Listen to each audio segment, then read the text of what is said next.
കൂട്ടുകാരെ, പെബിൾസിലേക്ക് സ്വാഗതം. ഞാൻ നിങ്ങളുടെ ചെന്നൈ സുധ. നമ്മൾ ഇന്ന് ഉണ്ടാക്കാൻ പോകുന്നത് ചിക്കൻ പെരട്ടിയത്. അതായത് ചെറിയ ഉള്ളി കുറച്ച് കൂടുതൽ ചേർത്തിട്ട് ഇതിന്റെ കൂടെ ഇഞ്ചി വെളുത്തുള്ളി പേസ്റ്റ് ആക്കിയിട്ട് ചിക്കൻ തനിയെ മസാല ചേർത്ത് പെരട്ടി ഒരു അരമണിക്കൂർ വെച്ചിട്ട് അതിനുശേഷം സവോള ചേർത്ത് വഴറ്റാൻ പോകുന്നു. വരൂ എങ്ങനെ ഉണ്ടാക്കാം നോക്കാം.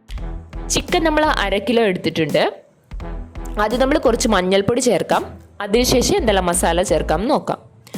മുളക് പൊടി 1/2 ടീസ്പൂൺ, കാശ്മീരി മുളക് പൊടി 1/4 ടീസ്പൂൺ, ഇതിൻ്റെ കൂടെ മല്ലിപ്പൊടി 1 ടീസ്പൂൺ, ചിക്കൻ മസാല 1 ടീസ്പൂൺ, കുരുമുളക് പൊടി നമുക്ക് അവസാനം ചേർക്കാം, ഗരം മസാല 1/2 ടീസ്പൂൺ, ഇതിൻ്റെ കൂടെ ഉപ്പ് കൂടെ ചേർത്ത് നല്ലോണം മിക്സ് ചെയ്യുക.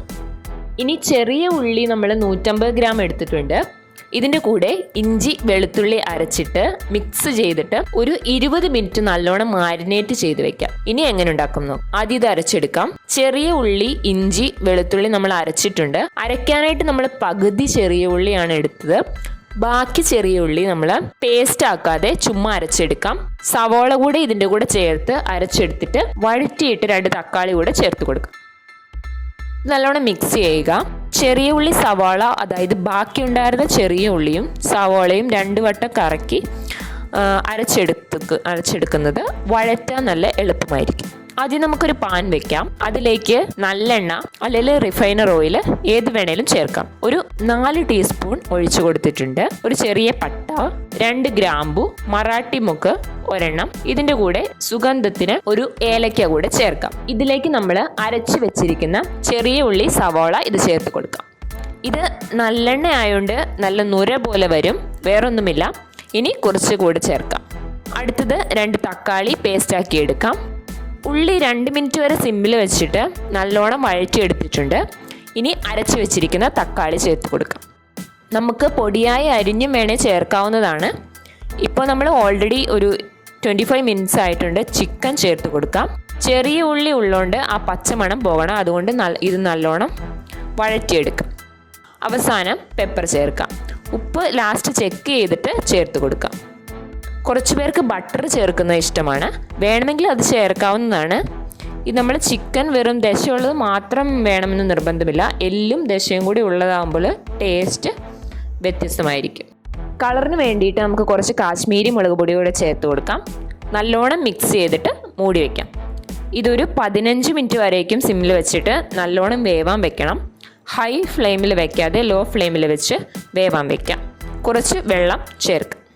മുകളിൽ 1 ടീസ്പൂൺ ഓയിൽ ഒഴിച്ചിട്ട് നല്ലോണം മിക്സ് ചെയ്തിട്ട് ഉപ്പുണ്ടോ എന്ന് ചെക്ക് ചെയ്ത് കൊള്ളുക. ഉപ്പ് നമുക്ക് കുറച്ചുകൂടെ ചേർക്കേണ്ടതുണ്ട്. സോ ഉപ്പ് കൂടെ ചേർത്തിട്ട് മൂടി വയ്ക്കാം. ഇപ്പോൾ മൂടി വയ്ക്കാം. ഇടയ്ക്ക് ഇളക്കി കൊടുക്കുക. ഒരു 1 മിനിറ്റ് ആയിട്ടുണ്ട്. ഇപ്പോൾ ഇടയ്ക്ക് ഇതുപോലെ ഇളക്കി കൊടുക്കുക. ഇനി മൂടി വയ്ക്കാം. ഇനി നമുക്ക് നോക്കാം. 5 മിനിറ്റ് ആയിട്ടുണ്ട്.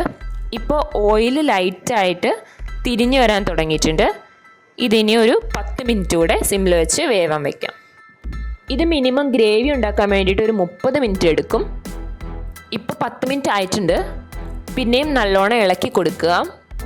ഇനി ഒരു 5 മിനിറ്റ് കൂടെ നല്ലോണം വേവട്ടെ. അതിനുശേഷം ഓഫ് ചെയ്യാം. ഓയിൽ നല്ലോണം മുകളിൽ വരണം, അതായത് 70% വരെ നല്ലോണം തിരിഞ്ഞു വന്നിട്ടുണ്ട്. ഒരു 5 മിനിറ്റ് കൂടെ നല്ലോണം വെന്താൽ പച്ചമണം ഉണ്ടാവില്ല. 5 മിനിറ്റ് ആയിട്ടുണ്ട്. ഇപ്പോൾ റെഡി ആയിട്ടുണ്ട്. ഇതിലേക്കൊരു 1/4 ടീസ്പൂൺ അളവ് കുരുമുളക് പൊടി കൂടെ ചേർത്ത് കൊടുക്കാം. ഇതിൻ്റെ കൂടെ മല്ലി ഇലയ്ക്ക് പകരം കറിവേപ്പില കീറിയത് ചേർത്താൽ ടേസ്റ്റ് വ്യത്യസ്തമായിരിക്കും. അതായത് മല്ലിയിലയ്ക്ക് പകരം കറിവേപ്പില ചേർത്തിട്ട് ഇത് ഒത്തിരി നേരം വേകാതെ ഈ ഒരു പാകത്തിന് മതിയാവും. ഇപ്പോൾ നമുക്ക് ഓഫ് ചെയ്യാം. ജസ്റ്റ് ഒന്ന് പെരട്ടി വിട്ടിട്ട് ഓഫ് ചെയ്യാം. ഇനി ഇത് പ്ലേറ്റിലേക്ക് മാറ്റാം. സ്വാദിഷ്ടമായ ചിക്കൻ പെരട്ടിയത് റെഡി. ചിക്കൻ പെരട്ടിയത് എങ്ങനെ ഉണ്ടാക്കിയെന്ന് നിങ്ങൾ കണ്ടുവല്ലോ. ഇത് ചപ്പാത്തിക്കും ചോറിനും ഏതിനു വേണേലും യൂസ് ചെയ്യാവുന്ന ഒന്നാണ്. നിങ്ങൾ വീട്ടിൽ ട്രൈ ചെയ്ത് നോക്കുക. ശേഷം കമൻറ്റ് ചെയ്യുക, ലൈക്ക് ചെയ്യുക, കമൻറ്റ് ചെയ്യുക. മറക്കാതെ സബ്സ്ക്രൈബ് ചെയ്യുക. നിങ്ങളുടെ ഫ്രണ്ട്സിനും ഷെയർ ചെയ്യുക.